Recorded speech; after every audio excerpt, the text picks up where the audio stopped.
Welcome to Fix and Fly, the business podcast, which identifies common business issues for you to watch out for in your day-to-day business life. So tune in every fortnight where we speak to leaders of corporates to SMEs where you can implement their strategies into your business. I'm your host, Larissa Logan from Fixity, where we help turn businesses around. Hi Meg, welcome to the Fix and Fly podcast.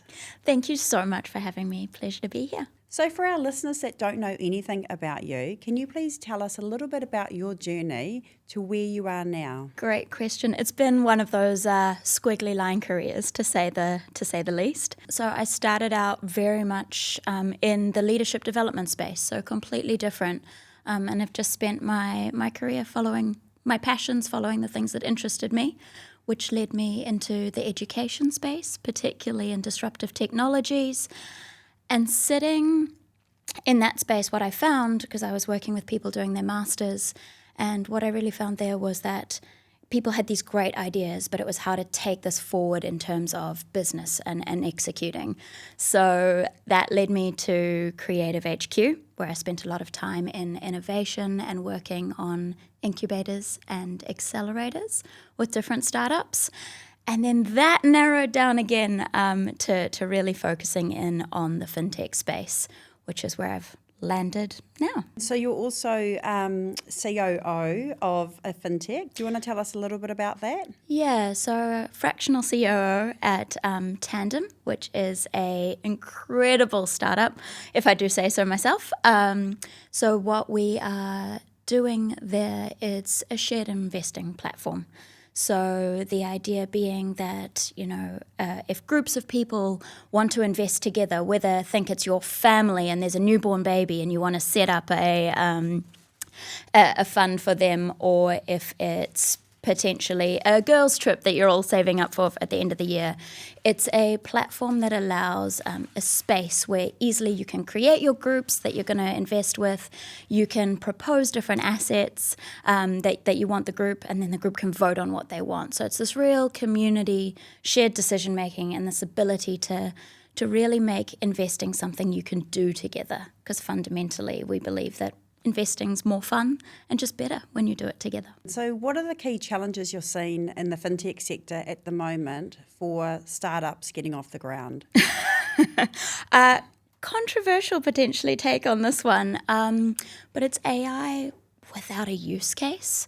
So we're all in this space where AI in all of its forms is so exciting, and there's so many different things you can use it for, right? As you know, you can use it in operations and how you're actually structuring the business, right through to the actual product that you're delivering. What we see in startups is that people just want to apply it to everything.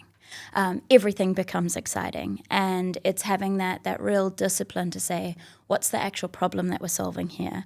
Is AI the right solution to do it? If it is, how are we applying it really strategically, understanding what we're doing with it, and making sure that it's set up right from the start? I totally agree with you. 12 months ago, right, I wanted to apply AI to everything for alerts, and I really had to peel it back to really focus on who is going to be our core customer for the MVP pilot stage, and what are they going to find the most useful and the most valuable, and more than that, what will a customer pay for? Absolutely. You're so right. And that comes down to, that's with any opportunity, right? Like we're focusing in on AI at the moment, but when you're a startup, you're just overwhelmed by all the things that you can do and all the opportunities you can take. So how is it that you decide which one you go for and what you do? And I think to add on to that as well, in the fintech sector, it's high risk, high regulation. So it's another one of those spaces where, again, AI's got these incredible use cases, but startups and small businesses and medium-sized businesses and large businesses have to be really thinking about how are they applying it in a way that's protecting data, that's, aligned with regulation and compliance, all those fun things. Talking about the regulators, it is highly regulated, but they are coming up with some unique propositions for startups to be able to test their tech. Yep. And if we have a look at the FMA and the sandbox, do you want to maybe talk us through, to people that don't understand what the sandbox is, talk us through that and that process? I think one of the great things about New Zealand is it's this really small ecosystem and everyone wants to really support each other. And that genuinely also applies to the regulators, like the FMA sandbox that you mentioned before. They're really looking for ways of how can they support startups that are trying to do things differently, that are trying to do things better for customers and improve the system overall, but do it in this really safe way where they can test, they can work alongside the FMA to understand how to do things better, how to do things properly, but do it in this safe space. And it really is a collaboration, which is incredible to see. Yeah, I think that's really important because not all founders are tech people, and not all of the founders, we've recently realised, also have that domain expertise. Some of them have some other type of expertise like brand or something else, like marketing. So I think that's really important to get the regulators on board to support these startups going through the process. Yeah, absolutely. And the great thing is, they want to be there. They want to be a part of it. They don't want to be the stick or the consequences. They do really want to look at how they can, not necessarily partner, that's probably the wrong word, but support and work with startups to make sure they're building right. Yeah, and I think it's a new world for the regulators. AI is very new in this space, and I think the uptake, it is improving over time, and we're starting to see more platforms out there. But the next 2 years is going to be huge. Massive. And the amount of efficiencies that we're going to see, where businesses that used to take 2 to 4 to 5 hours doing a task, now reduced down to 20, 30, 40 seconds. Yep, absolutely. And that's the really fascinating balance, right? Because you've got so much shift and change and things that can be done better. But at the same time, we need to be looking at how are those policies and regulations, the really fun stuff, but how is that changing and keeping up to ensure that there's that level of safety in terms of what's happening, but also giving businesses, organizations across the board this ability to really harness AI and, leverage these incredible impacts that you mentioned. Yeah, trust is fundamental, right? In the Alert platform, that is our foundational value, trust. And that does come back to policies and how are you safeguarding your customers' data, understanding where is it stored, what are the protections around that, and what are your policies when you're handling that data. That's so important. Yeah. And that's something that's, to give you your flowers, that's really come across in working with you, is your focus on doing what's right, building what's right from the start. Not only are you building something that works for the customer, but it's got those foundations of trust. So nice work. Thank you. And I think a lot of that comes from my professional service background. Yeah. Being a licensed insolvency practitioner, we get audited every 3 years. You have to have policies in place to show, we're handling millions of dollars of client monies. Yeah. So just moving on, founder wellbeing is huge, right? And I think we're 4 weeks into the FinTech Lab 2026 now. And starting to see a few people in the cohort under pressure, right? What are your top tips for founders managing their well-being during periods of stress? Oh, that is a tough one. A tough one because it's so important. It's different for everybody, but I think the first is fundamentally every startup is different. So, some are solo entrepreneurs or in a group, but number one, it's having that trust in your co-founders and team, being able to really clearly communicate where you're at, what's happening when you're struggling, and just knowing that there's this team that's got your back and that you're not in it alone. That being said, if you are in it alone, if you are a solo founder for some people, it's making sure that you're building that community around you, right? And I think that's where not only the Creative HQ Accelerator is so powerful because it's that community, but it's understanding that because the New Zealand startup ecosystem is so small, everybody genuinely wants to support each other. They know each other. They want to help you talk through the ups and downs, the good, the bad, and the ugly. I think, so that's kind of the people you surround yourself with. I think the other side of it is, it maybe sounds trite, but understanding what are those things that kind of bring you back down and ground you in those periods of stress. Is it going out for a walk? Is it seeing friends? Is it playing with their kids, healthy meals? And all of those things, we know them. We hear them every day, on every podcast, on every friend, from every friend. But it's about understanding how they layer and stack for you to create those routines. So true. Honestly, on the way here this morning, I was like, okay, I need to create a list. I need to put exercise on there. I need to go to the supermarket and do like a proper shop, get vegetables in the fridge, stop using the air fryer. No, not the air fryer. But, we all know what we should be doing. Yeah. But it's just time is the killer. Mm-hmm. But you need to make time to be healthy so you can sustain your energy. Yeah. Yeah. Don't know about you, but, for me, I know it comes down to actually putting it in my calendar. That sounds silly, but putting that time aside, because otherwise it just creeps. And suddenly you realize that you sat down at your laptop at 6 a.m. and 6 p.m. you're still there and you've barely moved. So the question that I always ask myself, if I didn't go out for a walk or if I didn't eat healthy, I'll say, well, what was that thing that was more important than your health today? And even just saying it like that kind of comes out and you're like, oh, nothing. I probably didn't need to send that email. It probably wasn't more important than going for a walk. Yeah. Yeah. Someone needs to come up with an app which basically can track, and then it gives you like a fire alarm alert. Yeah. And then it makes you get off your seat. Yeah. to On go. a complete side note, isn't there that one? I don't know what the name of it is, but and their line is that it's like having a Tamagotchi from back in the day, but you're the Tamagotchi. So you have to feed it and eat it, and you have to tick off all the different things that you've done. Yeah. It exists. I just don't remember the name, so they got a plug without me knowing. I think all of those things are really important. Exercise, food, sleep is critical. Mm-hmm. Reducing alcohol intake, catching up with friends, all of that stuff, right? Absolutely. Yeah. And just having 5 minutes of downtime. And it doesn't need to be much. That's the one that I am terrible at and want to do more of.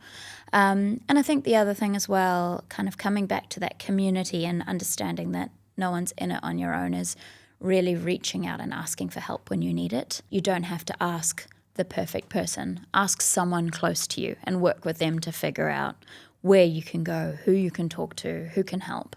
Because again, it's just this community of incredible people and actual professionals as well, that can help with that, and they have the tools and they have the strategies. And I think to anyone that is struggling, you're not the first person to go through it. You're not the first person to experience it, and there's support out there. So yeah, I've been overwhelmed by the support that we have received just in the last 12 months of people that have taken their fintechs to the global stage, sold them for tens of millions of dollars, and are prepared to give back and speak to me. Yep. I've been introduced through a friend of a friend. Yeah. They don't know me from a bar of soap, and they give me an hour of their time. And I've had so many of these conversations, 20, 30, 40 hours of these conversations with people that I don't know, but it's all guided me to refine alert, and I'm just so grateful for that support in the community. That's so incredible to hear. Gives me the warm and fuzzies. So one of the other things that I always hear founders talking about is one of the biggest challenges is cash, raising cash, right? And just the stress around that. So how do you see 2026 for fintechs in New Zealand raising cash? It sounds boring, but it's discipline. It's really not the fun one-liner. It's having that really strategic approach about who they are approaching and why, and finding that alignment. So it's about really finding the ones that align to what you're doing, that you can build that connection with, and understanding what it is that you want out of that relationship. Because everyone's not going to be a fit, just as everyone's not going to have the cash. But yeah, just having that discipline and that strategy about who you're approaching and who you're thinking about partnering with. So what's your view on the comments around if you're going to the US, go first, as opposed to raising in New Zealand and then raising in the US, maybe the next raise? That's a complicated question, and definitely not financial advice, nor speaking on behalf of Creative HQ with this one. It really depends on the startup itself, right? And where your market is and what you need to do, how much you're raising and what you need to do with it. I think people often think, I have to raise 5 million. But it's about thinking behind, what are you actually using that for? What's the minimum that you could take? Do you need to go overseas? Is it because of the amount you can raise or the connections? Or can you do that here in New Zealand? We've got, again, this incredible ecosystem, these great opportunities. And, here you get to build real relationships with the people that are potentially going to invest with you. And I think there's something really special about that. That can't be overlooked. How do you find the perfect co-founder? What are your top tips? I've often heard it compared to, finding a good co-founder is as important as finding a good partner, whether it's marriage or life partner, whatever that looks like. Because it is this person that you're going to spend, hopefully, a lot of time with and a very long time with. The critical piece there is a values alignment. Values alignment in terms of what you're building, how you want to build it, what you want the startup to look like. Is it about scaling it and making a lot of money? Is it about helping people? So having that really clear conversation early on, almost couples counselling, to extend that analogy, but really understanding is where's the other person coming from? Are you on the same page in terms of what you're doing and why? There are going to be disagreements. There are going to be things that you don't align on. So talking about that when it's easy, when everything's going swimmingly, having the conversation about what you'll do when things get hard while things are easy, so that you're not trying to navigate everything at once. When there is a dispute, what is the best way to deal with that? Mm-hmm. If you come back to the founders agreement and there's still a dispute. I think it's about understanding where you can have the conversations internally, but also understanding, the points where you've got to bring somebody else in. And that will completely depend on what the challenges are. But often having that outside sounding board, somebody that you can talk things through with, is really helpful. But just, again, knowing that there's that support out there to help you navigate the challenges. One of the other big problems I have on the horizon is looking at pricing. Yes. It's such a huge challenge, right? Mm-hmm. Because you're coming to market with a product that no one has seen before, mm-hmm. that's not on the market, mm-hmm. and you want to get customers on board. Yeah. But you need to price it appropriately. Yeah. What types of steps should a co-founder take to be able to price a new product in the fintech sector? Yeah, great question. Definitely not the pricing guru, but a couple of things, that I've seen work really well, or the kind of two pieces of advice that I'd say is the first is there's this temptation when we look at pricing to go, okay, cool, what do I need to cover my costs? What do I need, as a startup or a startup founder, what do I need to do that in terms of the pricing and the way that we structure it, that's going to work for us? And there's absolutely an element of that, right? We have to be practical, but it's also about looking at the customers and the value that you're bringing to them. What is it? And this can be hard metrics to get your hands on in the beginning, but, are you saving them time? If so, how much? Are you saving them money? Are you saving them stress, future challenges, etc.? So really understanding what's that problem that you're solving and trying to get a quantitative amount sitting behind that. Easier said than done. And so to the second piece that, founders who do this really well is to go out and break it down into those small milestones. What are those metrics? What are those pieces of data that you need to understand?